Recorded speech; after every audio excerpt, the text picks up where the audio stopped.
What we're having with this 2003 Mitsubishi Outlander is an air conditioning problem dealing with the blower switch here in the center. And the problem we're having is that the blower does not work on low, medium, high, but only works on high. But the catch here is that the air conditioning is not running when it's in 4, but you can hear the compressor and the extra coolant fan on the motor cycle on when you're in 1, 2, 3. So we're going to go through some of our troubleshooting and why we're looking at the blower resistor pack that's done underneath the glove box down here. So I'll show you what we've got first here in just a second. So I've got the vehicle started and I'm going to show you what we have here. So you can see the AC light clicked on. Hopefully you can hear the compressor that is kicked on with the extra relay here. No interior blower until you come into 4. Now when I go to 4, you're going to hear the interior blower kick on. You should hear hopefully you can hear the compressor cycle off. Probably not, because the blower's so loud when it runs on high. But watch the AC light here. Right now you can see that it's off. You hear that click and you saw the light come on.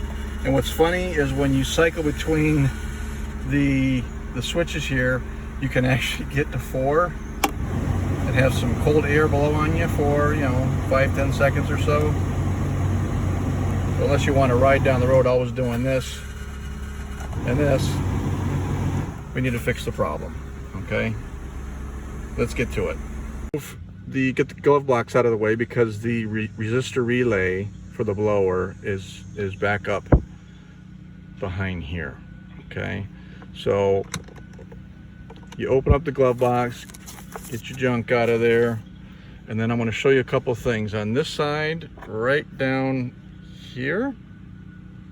Hopefully you can see right where my nail's touching there, and then on the opposite side are these little glove box bumpers. Okay, when your glove box comes down, they just kind of rest there.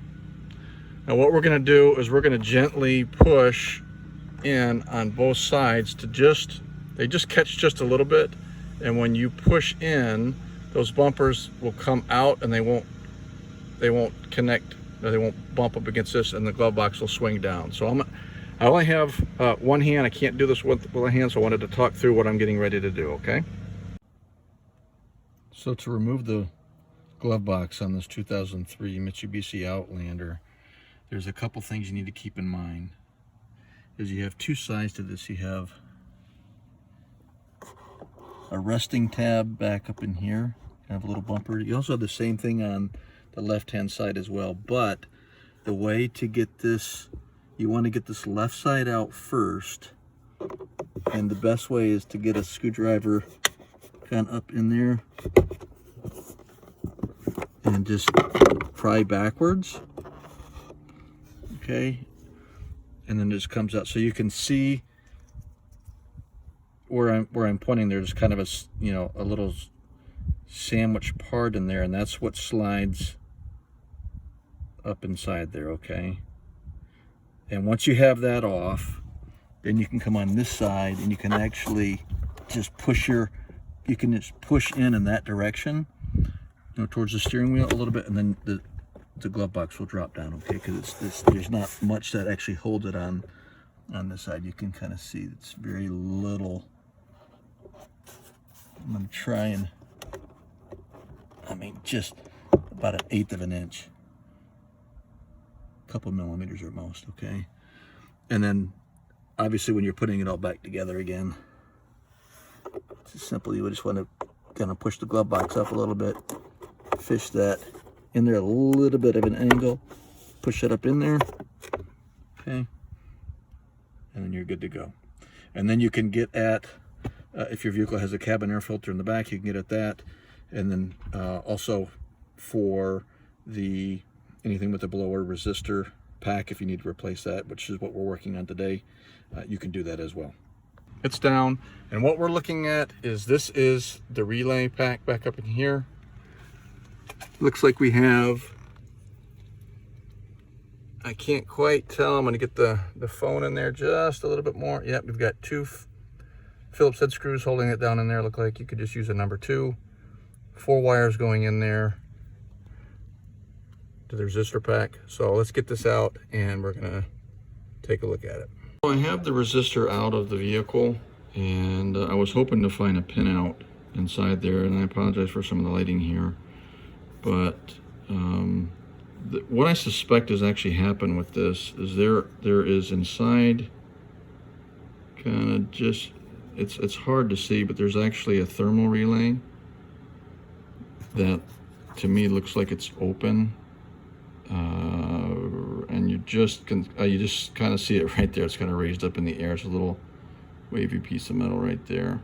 But what I really want to show you is the circuit diagram here, and then kind of explain what I suspect is taking place. So this is the circuit diagram for the Outlander, and this is your switch.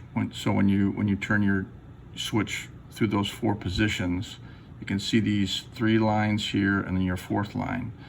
This is your resistor right here. So what I suspect has actually happened is that this thermal fuse relay over here is actually opened up, and that's what's giving us the symptoms we're getting. So when 1, 2, and 3 come on, this little wire that comes over and goes over is actually connected to other air conditioning circuitry for actually cycling the AC on.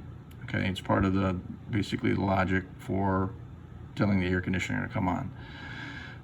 When 1, 2, and 3, so when you're in low, medium, high, this path here is good for enabling the air conditioning, but it's not for coming over and turning on your blower motor because this fuse is open. Now on the flip side of this is when you go to high, you do have a complete circuit to ground.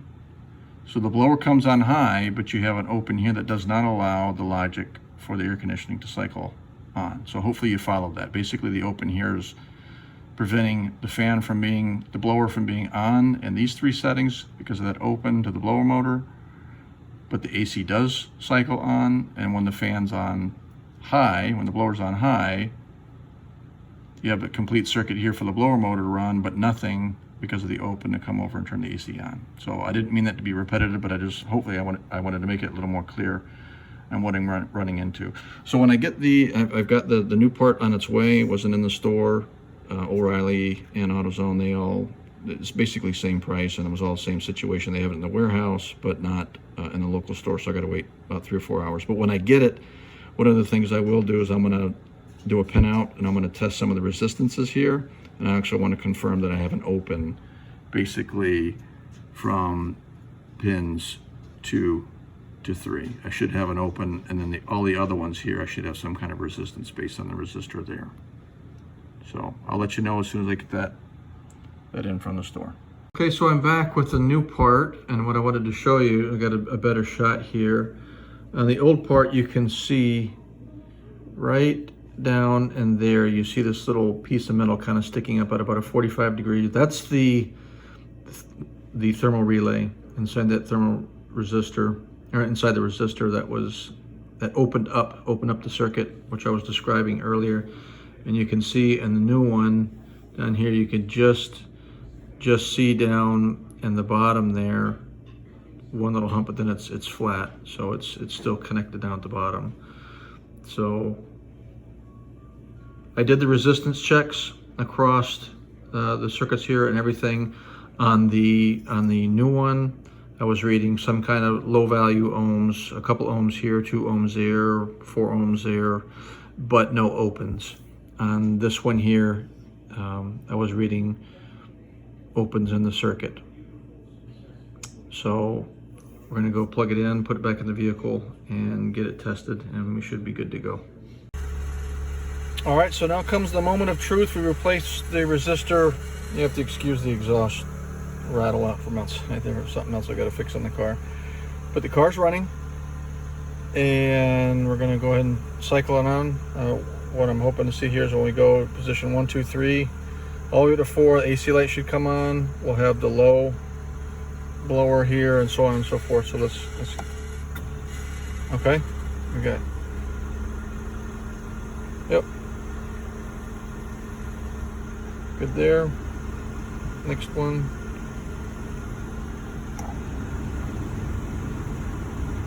Next one. Yep. Good. Alright. It's fixed and good to go.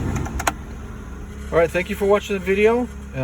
If you like what you see, please give us a thumbs up. If you have any comments or questions, put those down below as well. And I will look at them, and if we can help you out, we'll get you some information. Thanks for watching.